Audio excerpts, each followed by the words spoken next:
যেখানে বিচ্যুতি দেখা যাচ্ছে সেখানে দলীয় সংগঠনের পক্ষ থেকে ব্যবস্থা নেওয়া হচ্ছে এবং রাজ্যের মুখ্যমন্ত্রী শুভেন্দু অধিকারী তিনি প্রথম দিন থেকেই কঠোরভাবে এটাকে দমন করার চেষ্টা করছে। কোনো রাজনৈতিক দল এখনো পর্যন্ত তৈরি হয়নি যার সামান্যতম বিচ্যুতি না থাকে। যে অত্যাচার তৃণমূল কংগ্রেস 15 বছর ধরে করেছে তার যদি প্রতিক্রিয়া হতো তাহলে অনেকেই লিঞ্চিং এ মারা যেত, সেটা হয়নি। সমস্ত বিধায়করা অক্ষত আছেন, সমস্ত মন্ত্রীরা অক্ষত আছেন, সমস্ত কাউন্সিলর অক্ষত আছেন। বিজেপি ওই পথে হাঁটেনি কারণ আমরা পশ্চিমবঙ্গের যে চিরাচরিত রাজনৈতিক সংস্কৃতি, ভোট পরবর্তী হিংসার সংস্কৃতি, সেটা থেকে রাজ্যকে মুক্তি দিতে চাই এবং রাজ্যবাসী সেই উদ্দেশ্যেই ভোট দিয়েছেন।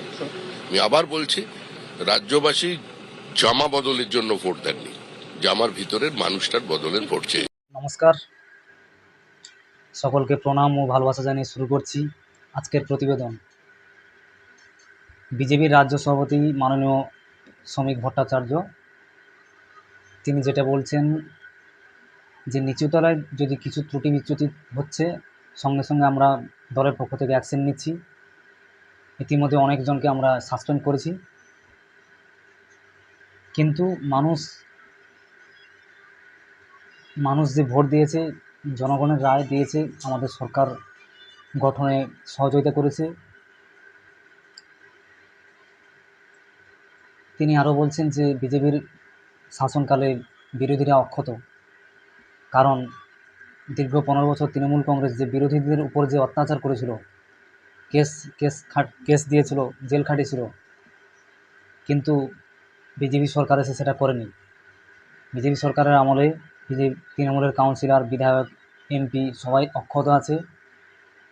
যদি সেরকম রাজনীতি বিজেপি শুরু করতো তাহলে ইতিমধ্যে অনেকে মারা যেত বিরোধী দলের। কিন্তু শ্রমিক ভট্টাচার্য পরিষ্কার বলছে যে আমরা একটা রাজনৈতিক যে প্রথাগত যে রাজনীতির যে কালচার, যে ভোট পরবর্তী হিংসা,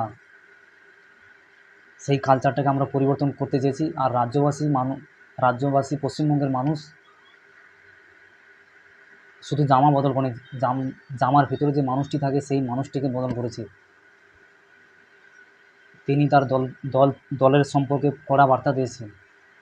নিচুতলার যদি কোনো কর্মী কিছু অপরাধমূলক কাজ করে তাহলে আমরা সঙ্গে সঙ্গে তার বহিষ্কার করার ব্যবস্থা করছি। ইতিমধ্যে আমরা রাজ্যের বিভিন্ন জায়গায় দেখতে পাচ্ছি এরকম অ্যাকশন নিচ্ছি।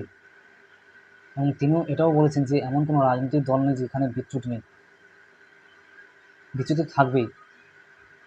তো বন্ধুরা, আজকের এই পর্যন্ত আমার এই প্রতিবেদন। ভিডিওটা কেমন লাগলো অবশ্যই কমেন্ট করে জানাবে। জয় শ্রীরাম, বন্দে মাতারম, ভারত মাতা কি জয়।